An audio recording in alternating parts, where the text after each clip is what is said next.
मित्रों को मेरा बहुत नमस्कार। मैं अंश योगी, आप सभी का मेरे YouTube चैनल पे बहुत बहुत स्वागत है। आज हम बात करने जा रहे हैं हमारे जीवन की ऐसी शक्ति के, ऐसी ताकत के बारे में जो हमें हमारे उद्देश्य को पहुंचाने में सबसे ज्यादा करती है। हाँ, हम बात करेंगे समर्पण के बारे में और के बारे में हम इस वीडियो के माध्यम से जानेंगे। चलिए शुरू करते हैं। सबसे पहले समर्पण होता क्या है, इसको हम समझ लेते हैं। समर्पण यानी किसी भी आपका जो लक्ष्य है, किसी भी वस्तु के प्रति एकदम किसी भी चीज के प्रति एकदम समर्पित हो जाना। किसी भी आपका जो उद्देश्य है उसके प्रति एकदम समर्पित हो जाना।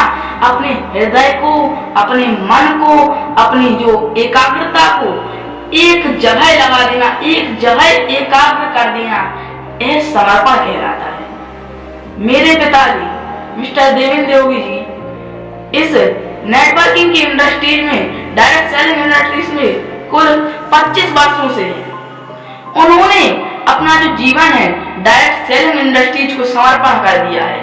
मेरे पिताजी आज तक जितनी भी डायरेक्ट सेलिंग की कंपनियों में रहे, वह ईमानदारी से अपनी पूरी मेहनत के साथ समर्पित रहे और हमेशा अच्छी पोस्ट पर रहे। उन्होंने कभी अपने कर्मों से बेईमानी नहीं की, एकदम समर्पण का भाव रखा। सबसे पहले किसके प्रति समर्पण रहना चाहिए? हमारे जीवन में सबसे पहले हमारी माँ के प्रति समर्पित रहना चाहिए। हमें हमारी माँ के प्रति, हमारे पिताजी के प्रति, हमारे घर के प्रति, कुल के प्रति, देश के प्रति समर्पित रहना चाहिए। अगर हमारे देश को हमारी जरूरत है तो हमें समर्पित रहना चाहिए। आप सभी ने रामचरितमानस का एक पात्र के बारे में सुना होगा। श्री रामायण जी में पात्र हैं हनुमान जी। आप सभी ने हनुमान जी के बारे में सुना होगा। हनुमान जी अपने भगवान राम के प्रति, अपने इष्ट के प्रति एकदम समर्पित रहे। उनका भाव हमारा हमेशा समर्पण का रहा। वह जब भी काम पड़ता तो तुरंत होते तैयार कि हाँ मैं हूँ। ऐसा होता है समर्पण का भाव। जब लंका पार जाना, जब हमें समुद्र पार जाना तो वे बोले जय श्री राम और लंका पहुंच गए।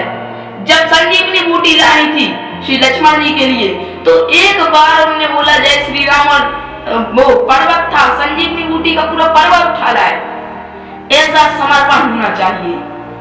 समर्पण जो है, समर्पण की शक्ति अटूट है जो कभी खंडित नहीं होती। अगर किसी भी अपने उद्देश्य के प्रति, लक्ष्य के समर्पण हो गया है, समर्पित कर दिया है खुद को, तो वह हमें अवश्य प्राप्त। समर्पण तो ऐसा भाव है जिससे इस दुनिया को तो छोड़ो, पूरे ब्रह्मांड की शक्तियां आपको संग देंगी। अगर आपके जीवन में समर्पण का भाव है तो आपके लिए दैवीय शक्ति मदद करेगी। अगर आप समर्पित हो सकती हैं किसी वस्तु के प्रति, किसी चीज के प्रति, अपने उद्देश्य के प्रति, अपने लक्ष्य के प्रति, तो आपको इस दुनिया की कोई भी ताकत नहीं रोक सकती है। समर्पण जो है ना, अगर हमारे जीवन में हमारा जो इस है उसके लिए समर्पित कैसे हो? सबसे पहले तो हमारा जो अभिमान है, हमारे अंदर से जो घमंड है, ईगो है, उसको हमें हटा देना चाहिए। हमें जो लगता है कि नहीं मैं तो बहुत बड़ा हूँ, मुझे इतना ज्ञान है, इसको हमें हमारे जीवन से हटा देना चाहिए। अगर इसको हमने खत्म कर दिया तो हम हमारे जीवन में हमारे जो लक्ष्य है उसके प्रति समर्पित हो सकती है। अगर एक विद्यार्थी चाहे तो वह अपनी कक्षा में तो छोड़ो, पूरे भारत देश में टॉप कर सकता है, पूरे राज्य में टॉप कर सकता है, पूरे राज्य में टॉप कर सकता है। क्यों? अगर वह समर्पित हो रहा है, अगर वह अपनी शिक्षा के प्रति समर्पित हो रहा है तो वह अपनी कक्षा छोड़े पूरे अपने प्रदेश में, अपने जिला में टॉप कर सकता है।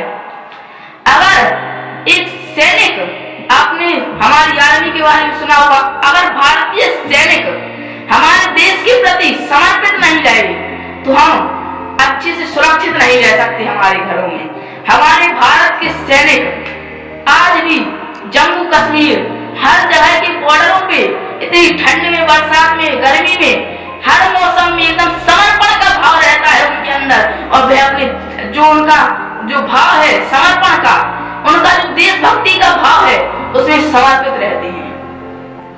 वह जानते हैं कि मुझे अगर मेरे अंदर से मेरा समर्पण का भाव नहीं निकला तो मैं अपने देश की रक्षा नहीं कर पाऊंगा। इसलिए वह हमारे देश के लिए, अपनी देशभक्ति के लिए एकदम समर्पित रहती है। समर्पण जो है, अगर आपने समर्पण की शक्ति को समझ लिया तो फिर दूसरी चीज को समझने की जरूरत नहीं है। आप एकदम समर्पित रहें। आपका जो उद्देश्य है उसमें हमेशा समर्पित रहना चाहिए। समर्पित ऐसा रहो कि हमें आस पड़ोस का वातावरण, आस पड़ोस का माहौल ना दिखे। एकदम उस समर्पण की शक्ति को बाहर निकाल दो। अपनी जो दिक्कतें हैं, हमारी जो अंदरूनी ताकत है, वह बाहर निकालती है, जो हमारे समर्पण को हम बाहर निकालते हैं। एक छोटा सा यूट्यूबर अगर अपने चैनल के प्रति समर्पित है तो वह दुनिया का सबसे बड़ा यूट्यूबर बन सकता है। लेकिन कैसा? अगर वह समर्पित नहीं है तो वह कुछ कर सकता है? इसका आंसर आप इसका उत्तर खुद से पूछिए तो इसका उत्तर निकलेगा नहीं।